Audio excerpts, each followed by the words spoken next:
Hi there, welcome along to another workout for you to row along to. It's the start of the 500 meter training plan, week 1, session 1. Well, I say start, hopefully you did a baseline row just so you know what your 500 meter time is, but we're not really going to count that one. So today what we're going to do is 4 9-minute intervals with 1 minute rest in between. But those 9 minutes are going to be split into their 3-minute components. We're going to do the first 3 minutes at 15 strokes a minute. I know, we never do 15s. Then the next, we're going to do it 18 strokes a minute, and the next we're going to do it 20 strokes a minute. Now, when it comes to pace, you have 2 choices. You can either follow what I'm going to do, or you can just do a standard pacing plan. What I'm going to do is follow the Maffetone heart rate system, okay? Now, at its essence, it's basically 180 minus your age, and that is going to be the heart rate that you do not want to go over. So in my case, that's 180 minus 45, so that's 135 beats per minute. So I don't want to see my heart rate at any point go over 135. Now you could also look at this if you want to be a little, that sounds a bit strange, at between 65 and 75% of your maximum. So basically try and aim for 65 and 75% of your maximum heart rate if you know it, okay? But don't guess. Or, like I say, you can just do a 2K plus whatever pacing guide. So here we go with that. Your 15 strokes a minute, I want you to do them at 2K plus 24, okay? Your 18 strokes per minute, I want you to do it 2K plus 20, and your 20 strokes per minute, I want you to do it 2K plus 18. Now, those 3 training paces are gonna break your heart rate in terms of what I'm gonna try and do, okay? But I understand that not everybody's gonna want to trust this Maffetone heart rate system and will want to just have a standard paced guide. So that's why I will always give you a pace guide as well as trying to keep my heart rate down. Okay, does that make sense? So anyway, as always, we're going to get into our 4-minute warm-up. So start off by setting up the drag factor on your machine. If you don't know about drag factor, please check the video I have on the YouTube channel where I'll explain what drag factor is and some indication where you might want to set it. Then go to your monitor and set it at eye height so you don't have to look up and don't have to look down. And then finally set the foot straps so they cover either the bottom lace in your shoe, or if you're in lovely white socks like me, they cover the point in your toes, which lets you bend forwards comfortably at the front. See, adding in the white socks there, I completely fluffed my lines because it wasn't what I always say. Anyway, so 4-minute warm-up starting at 18 strokes a minute, and I'll guide you through it in 3, 2, 1, go. So just get moving. Just make your body get used to the fact you're moving, okay? I don't want you to think about pace for this first minute.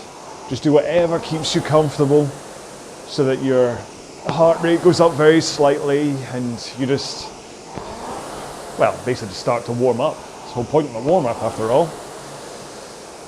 So just ease yourself in. It's freezing cold today here, which is why I'm doing this in my hoodie. And I've also had the day just sitting down at my desk, so I really need to make sure that I'm easing into this warm-up, even though today's session it's quite a light one with the 4 9 minutes or 1 minute rest. I still want to make sure I'm suitably warmed up for it. Right, so we're a minute in. Hopefully you're moving okay.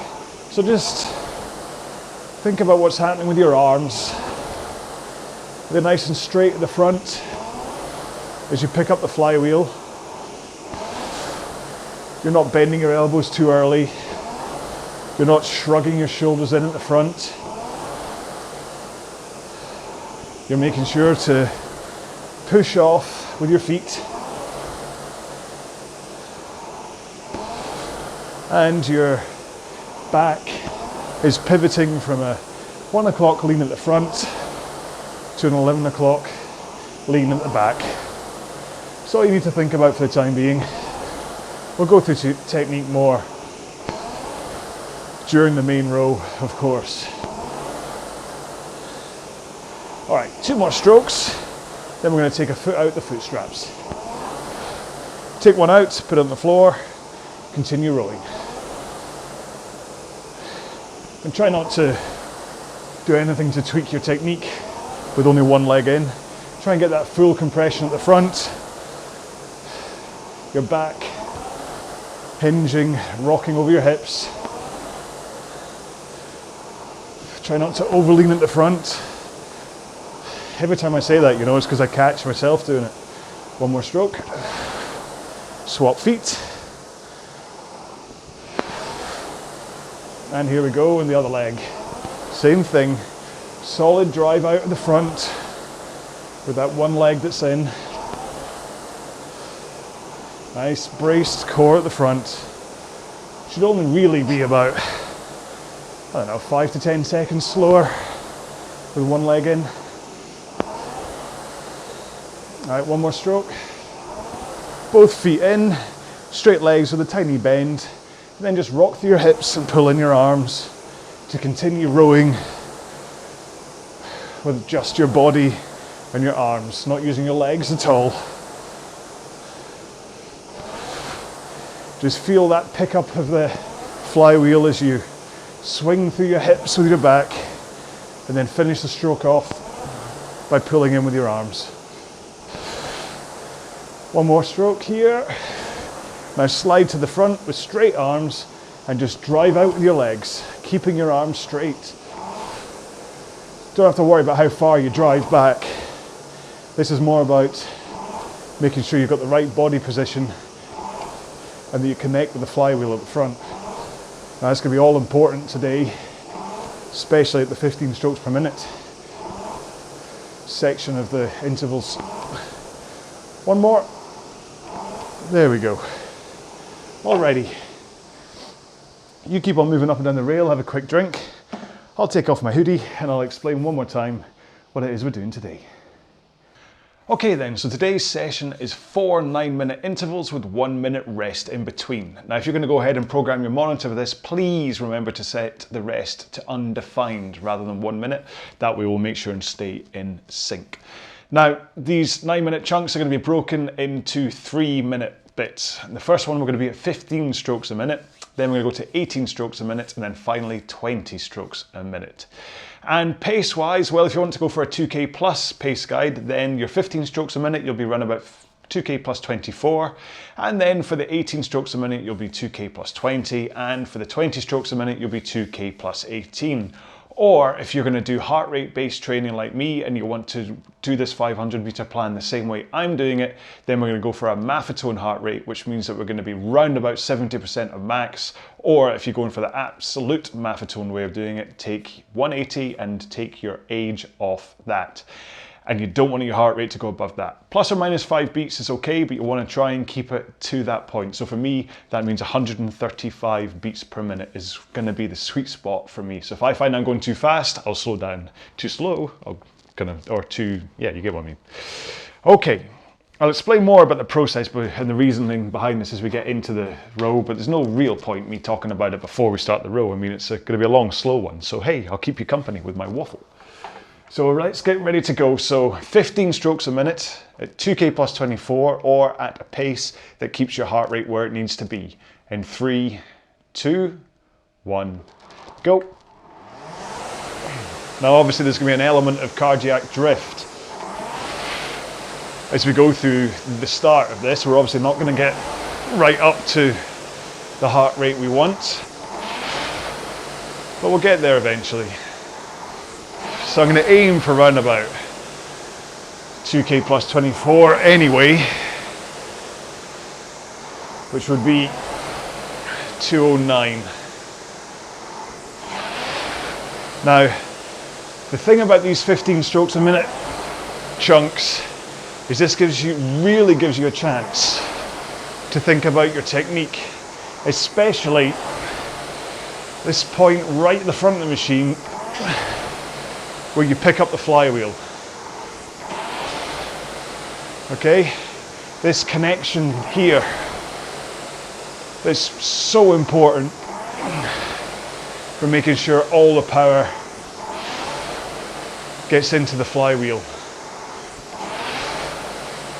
If you have a power leak, that means you're halfway down the rail before you connect with the flywheel,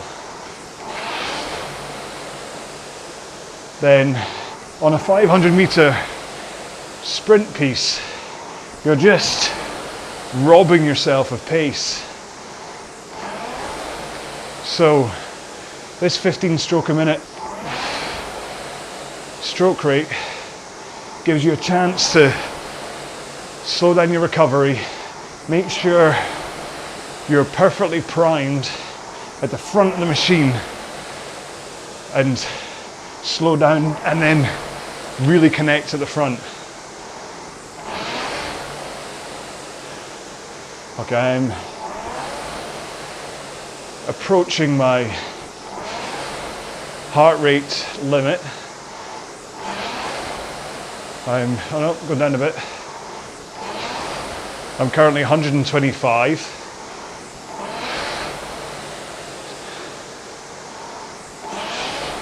But it'll probably rise quicker as you go into the higher stroke rates. But this not only is important for teaching you the connection at the front, but because it's a slower stroke rate, each stroke you have to put in a lot of power to get to the pace you want to. All right, 2 more strokes.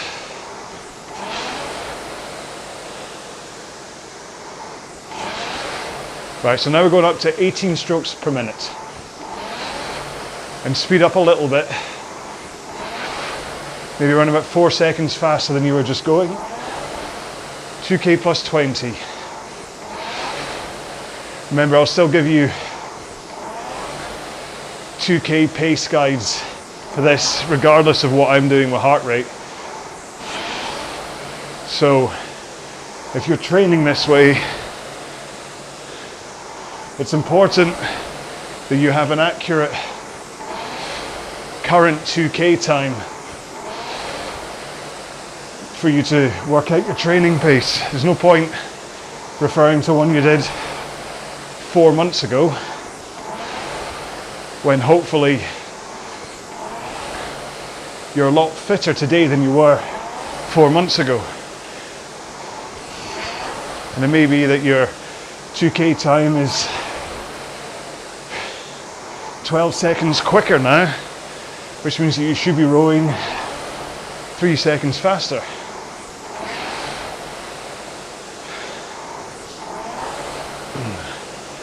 So anyway, the first 3 minutes of these intervals is about the connection and also about helping you get used to laying power into the machine.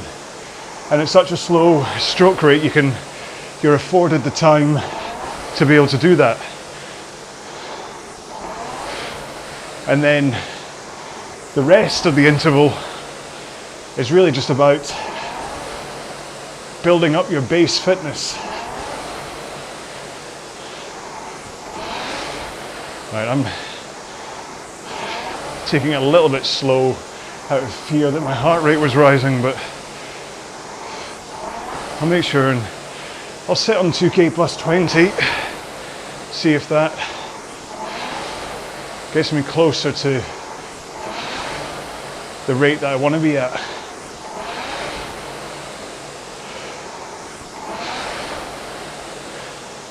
Of course, having said you need to work from an accurate 2K time, it dawns on me only now that I've not done a 2K in ages. Maybe once this 500 meter plan is done, I'll do one. It is because of the way I'm training with heart rate. I don't really need an accurate 2K. Okay, 3 more strokes. 2, 1. Right, so we're now going up to 20 strokes a minute and 2K plus 18.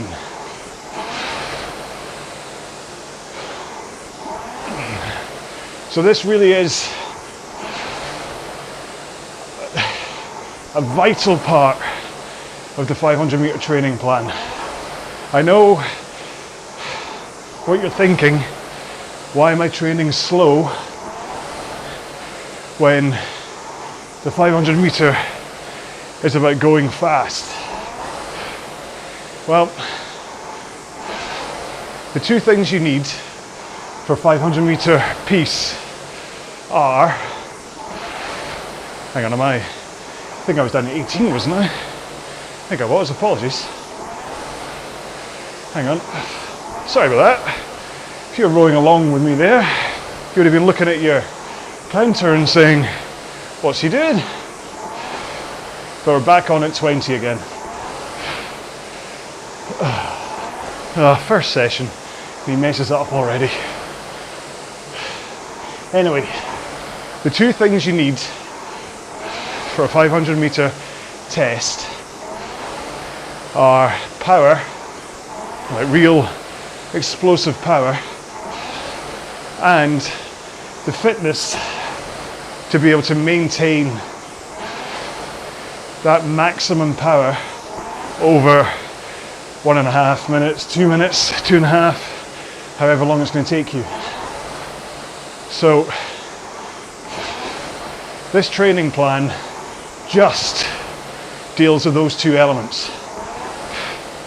So today we are working on our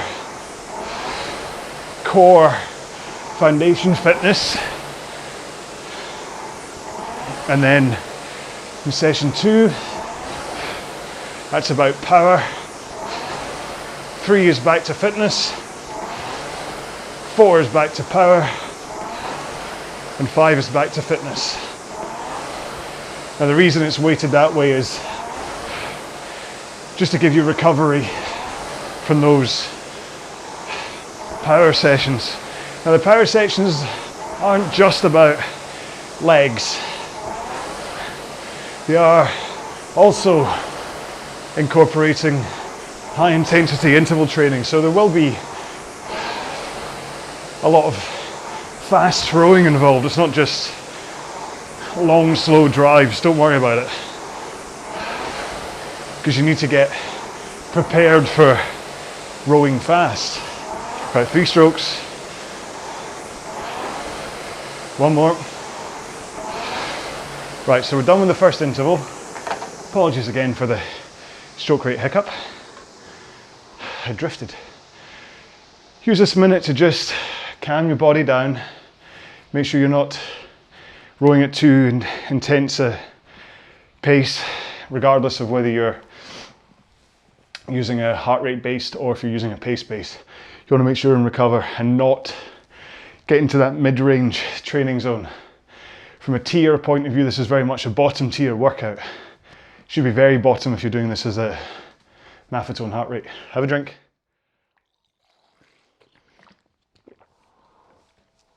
Remember, dehydration is the bigger culprit here for heart rate going up. So, okay, press your button if you're on undefined rests to continue to the next interval, because it is starting in 6, 5, 4, 3, 2, 1, go.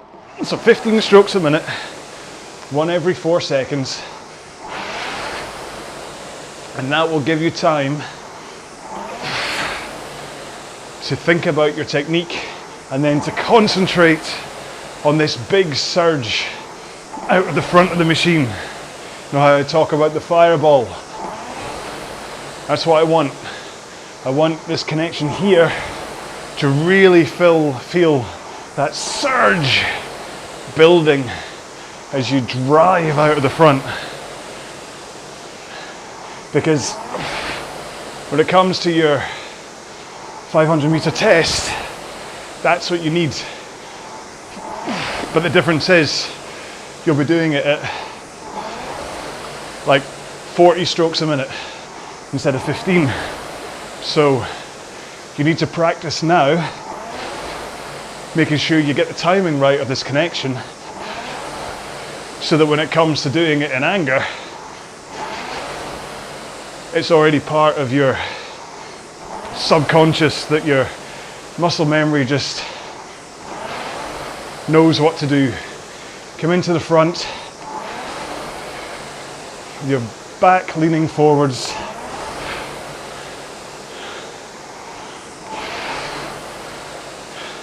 shins to vertical, arms nice and straight. You're up on your sit bones rather than having your hips tucked underneath you. Arms are nice and relaxed.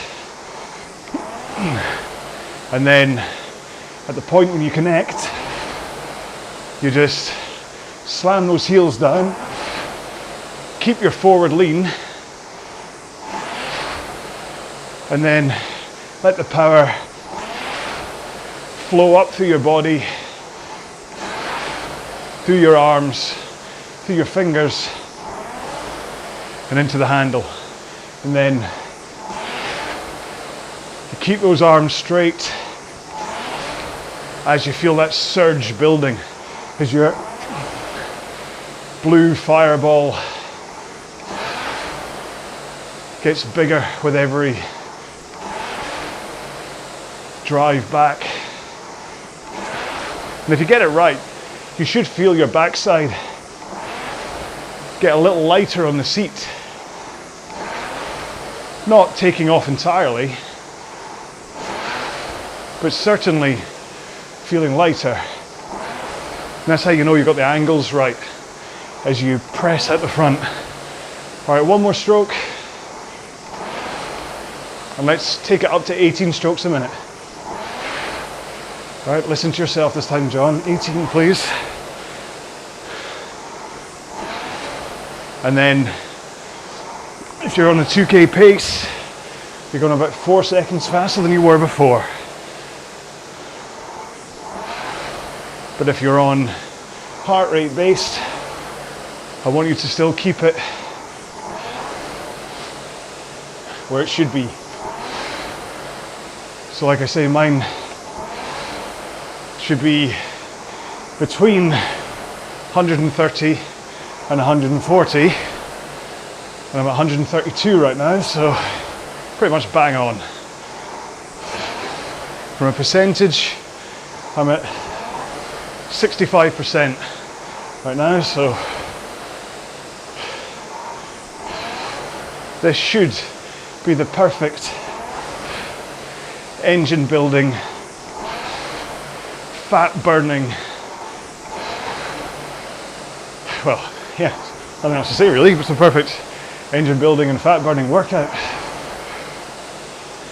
Doing the variety of the 15, 18 and 20 strokes a minute is really just about keeping it interesting.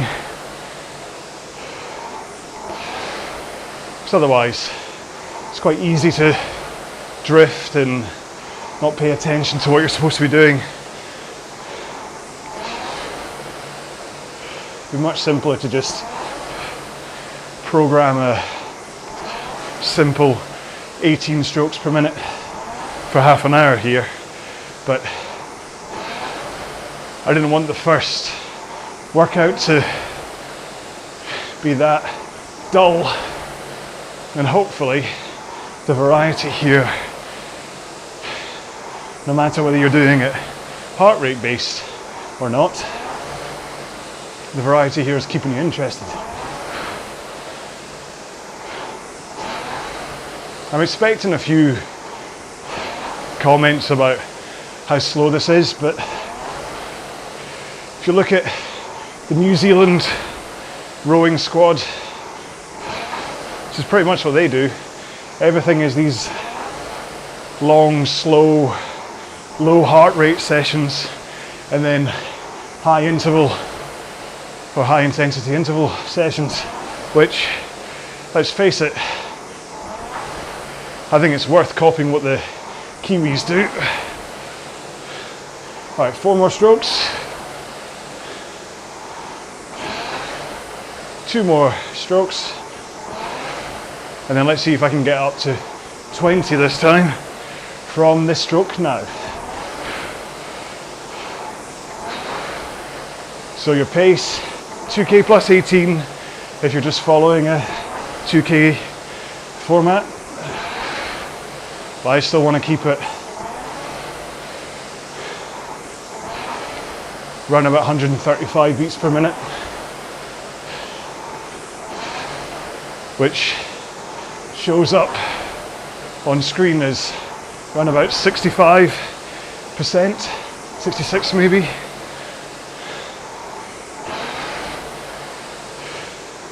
In your quest for stroke rate and pace, don't let your technique suffer. Okay, I want you to still drive out from the front. I want you to still finish strong. I want you to maintain breathing, which, if I remember, I'll talk more about in the next interval. I'm going a bit hard for my heart rate. Back off a little bit. I'm up at 138 right now. Of course, it doesn't help that talking to you obviously puts more of a tax on my system, but then part of the point of how you gauge these is, are you able to hold the conversation the whole time? I think it's fair to say that I'm able to hold a conversation with you the whole time, even if it is a little one-sided. All right, less than a minute to go. And then we have another 1 minute rest. I mean, hopefully you'll at least agree that as a rowing session, this is flying by. Like we're almost at the end of 18 minutes of rowing.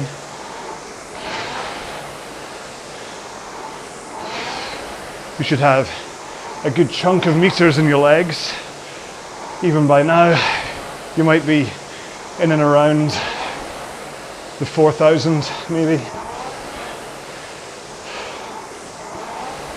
I'm certainly going to finish this in 3 strokes time at just over 4,200 meters so far. Oh, there we go. All right, have a quick rest for a minute, have a drink. Just maybe rock up and down the rail a little bit, just so that you don't so the blood doesn't just pool in your legs and things. Who knows? Maybe your blood all gathers in your right kneecap. As far as I know about physiology, that could happen. Did you know that you can squeeze the elbow skin as hard as you want and you won't feel any pain? Now, don't go trying that to extremes with like a vice or anything, but there you go, there's a tip.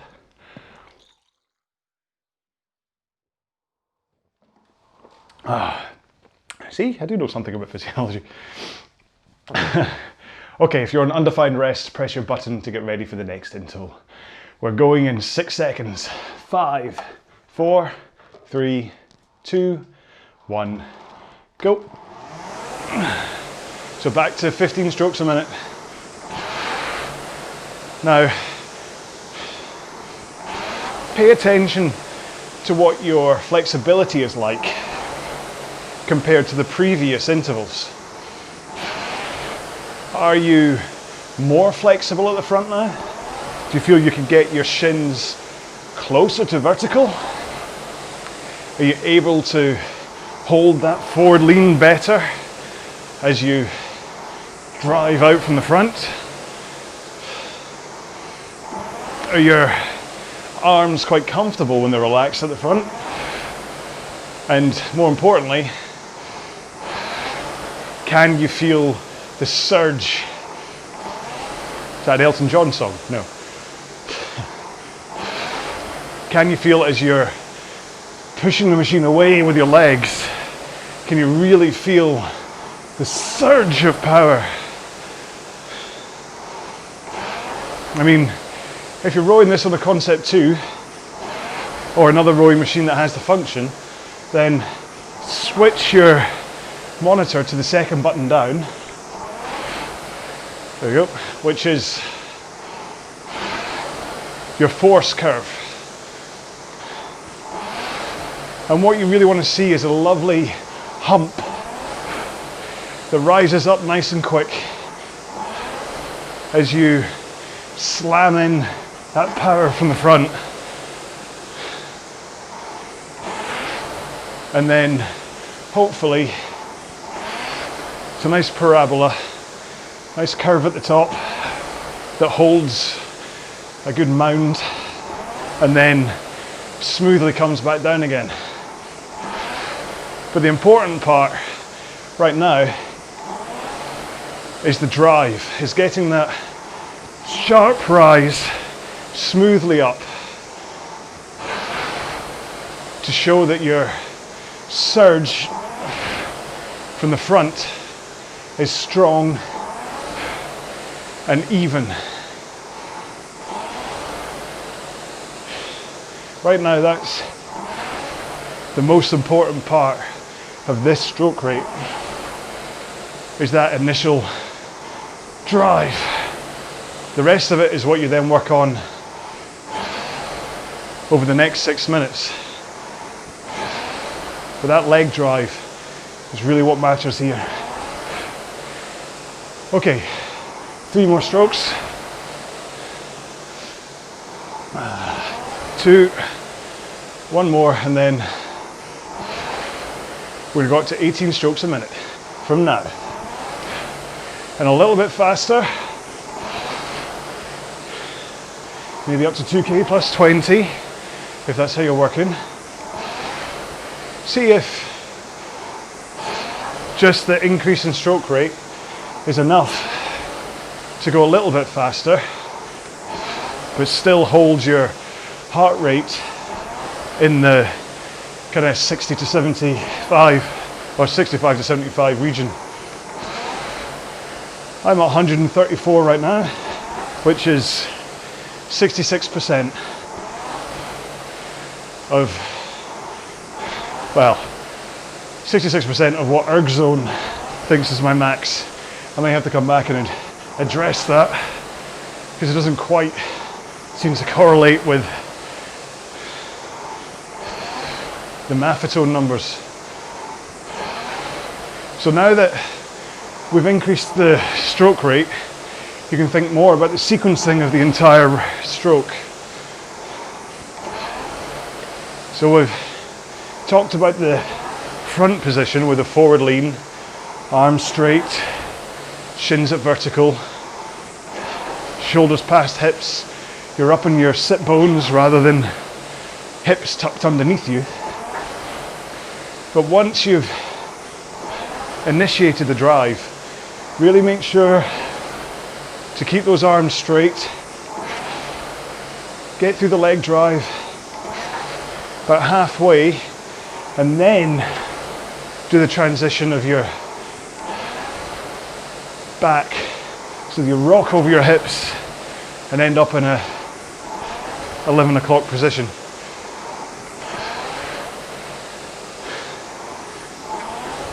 And only when that body rock is pretty much completed do you then bend your elbows and pull your elbows through your sides and pull the handle in to your chest at sternum height. And then get it away from you as quickly as possible over your knees while rocking forwards again, and then slowly bend your knees and roll up to the front of the machine, ready for the next stroke. Okay, 4 strokes to go,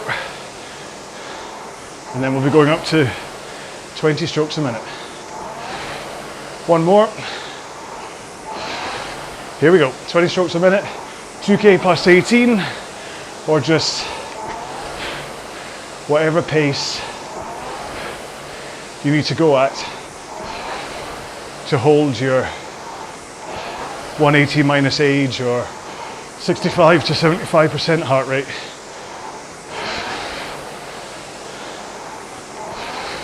Now breathing there's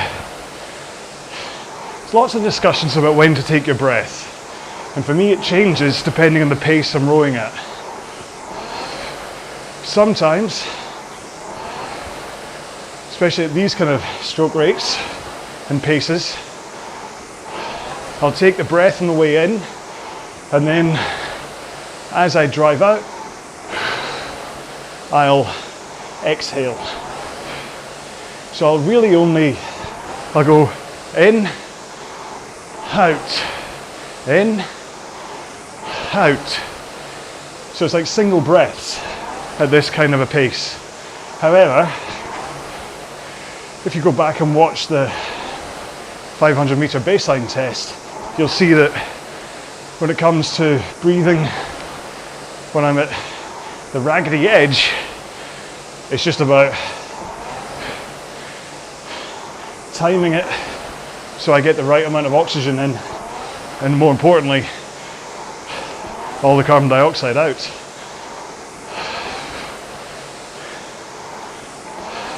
So other times I'll take the breath in at the front, so, and then I'll have a sharp breath out at the end, like this.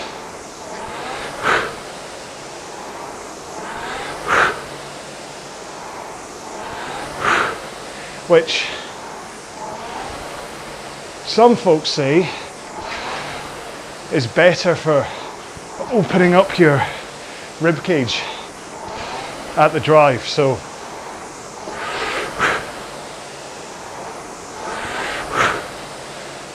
that you can get more power in that way. And actually, I can see myself going faster and the heart rate coming down. So maybe I should start retraining my breathing pattern by doing it that way. Or maybe it was because I was focusing on breathing and not talking to you. That's okay. That's why we're both here. 3, 2,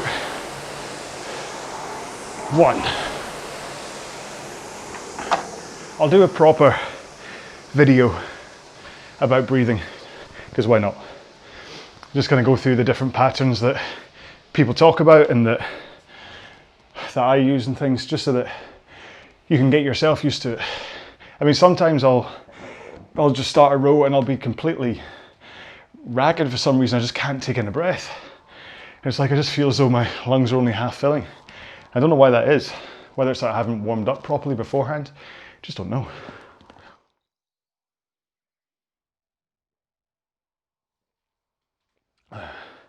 I do have a little breath exerciser thing that I should use more to help my lungs, especially right now with the virus going around.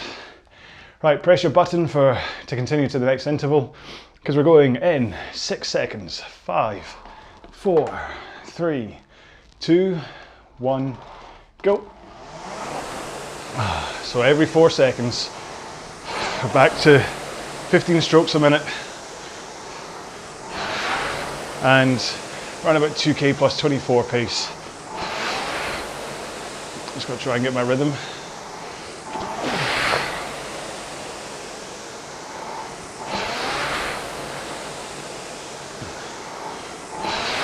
I'm definitely automatically breathing out on this stroke rate. Almost as though it's like doing a deadlift or a squat or something, where you breathe out for that explosive power. What happens if I change it around?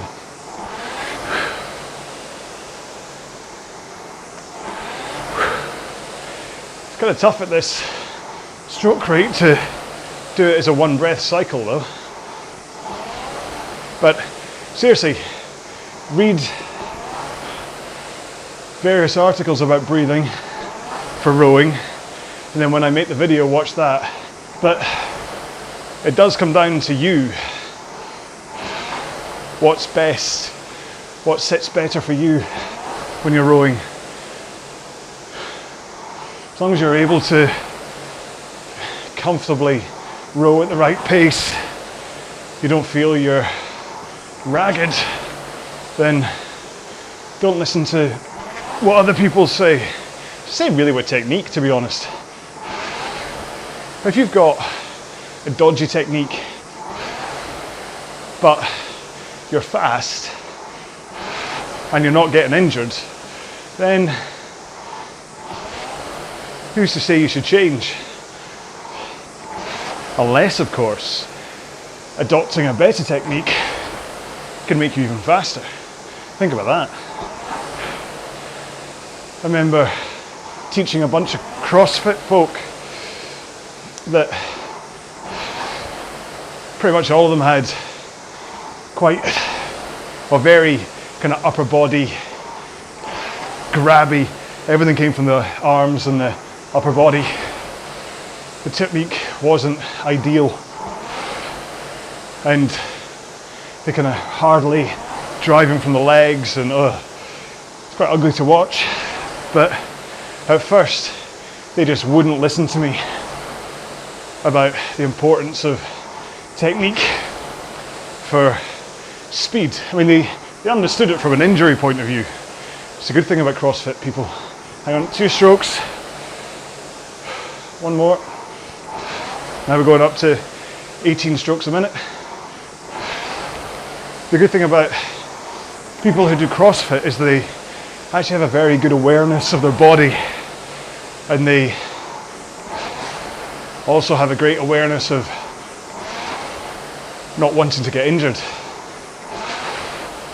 So I think on that basis they listened to me about technique, but I could tell they were quite distrustful about pace.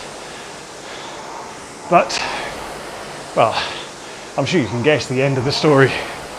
Once they spent some time actually doing what I was suggesting, driving from the legs and then pulling in with the arms, they started to see the times improve and respond more favourably to what I was saying. It's fair enough. I don't trust random people who give me advice. So I'm not surprised that because I'm not a CrossFitter, I'm just a rower, that they kind of looked at me as though everything I was talking about was like rowing on a boat down the Thames or something, rather than it being about how to make a Concept 2 go fast. I think if I had like strong CrossFit credentials and then went in to teach them, they probably would have listened to me instantly. But hey, I got there in the end.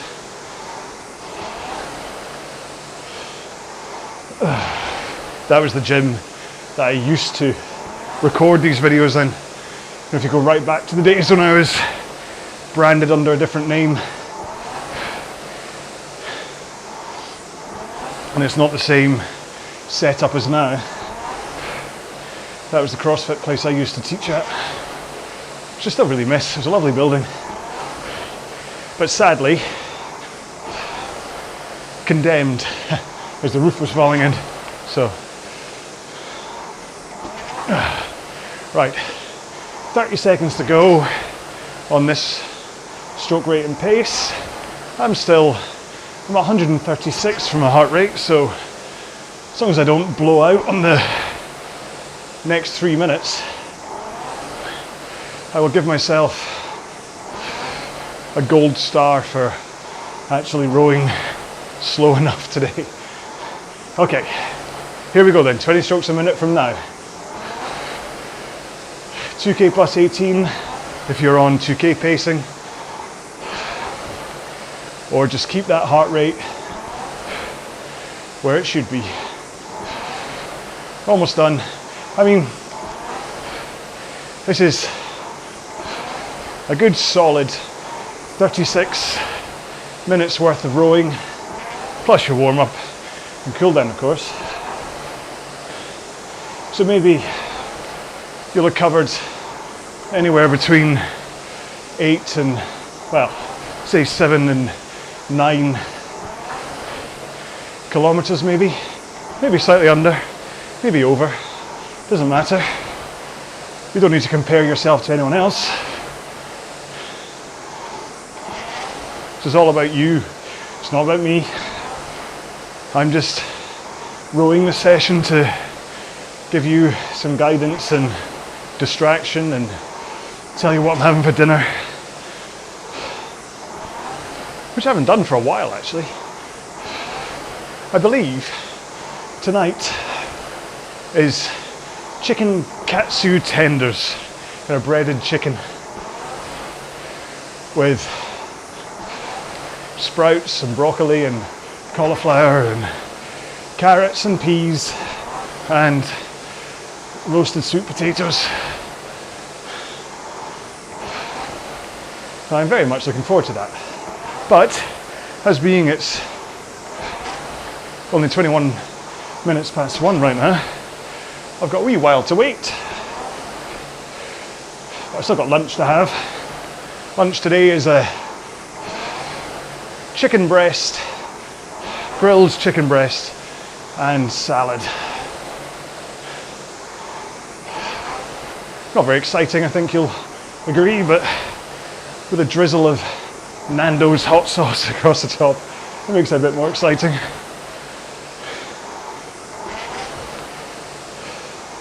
But like I said before, I think I've discovered that between the 16-8 fasting diet that I do every day, where I only eat for an 8-hour window, and then cutting out a lot of carbs, not carb free, but just making sure lunch is very carb light. It seems to be what helps me for weight loss and, more importantly, sustaining energy levels. Okay, 3 strokes, 2 strokes, last stroke. There we go. So I finished at 138. So definitely drifted up towards the end a bit. Probably isn't ideal, but it was only 3 beats faster than the Maffetone thing, and with a 5 BPM either way grace. I'm happy with that, and most of the time I was either under or bang on the 135, so no matter how you did it, I hope you enjoyed that. Like I say, they're not the most exciting rows in the world, but this foundation fitness, building up your mitochondria and stuff, is so vital. It's as important as the power stuff that we'll be doing elsewhere in the plan.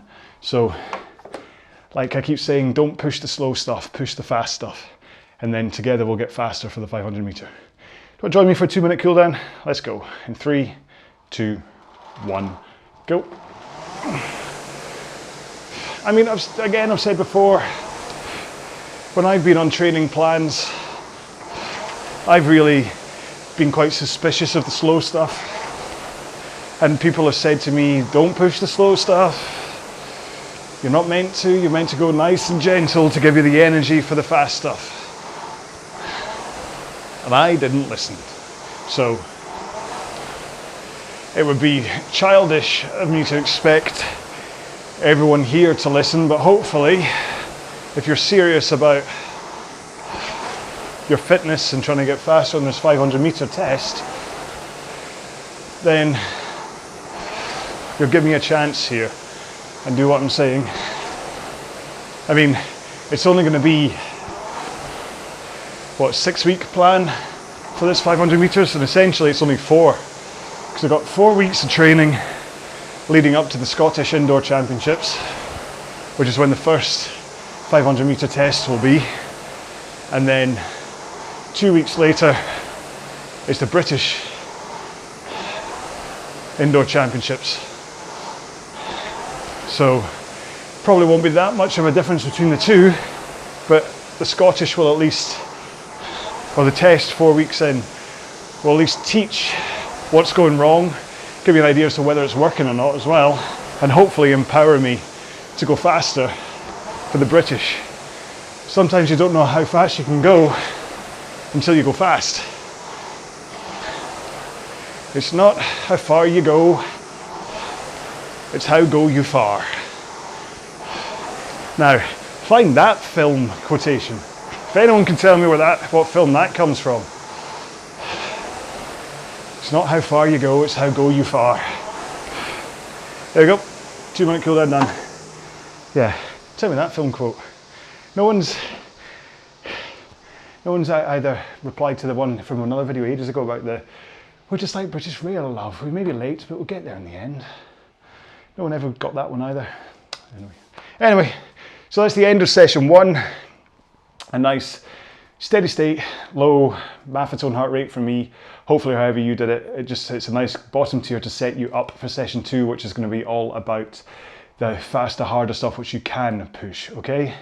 So I look forward to seeing you in that one. And hashtag for today, what did we really cover today that was important? Even the thought process here is kind of longer than the entire outro. I want to say it's all about the 15s. So just, yeah. I mean, it's all about the 15s. Is that too long a hashtag? Yeah, try that. Just put that on so I'll know you got this far. And then I'm still amazed that you're willing to put up with this havering idiot. Anyway, I'll see you in session 2. Stay safe. Bye-bye.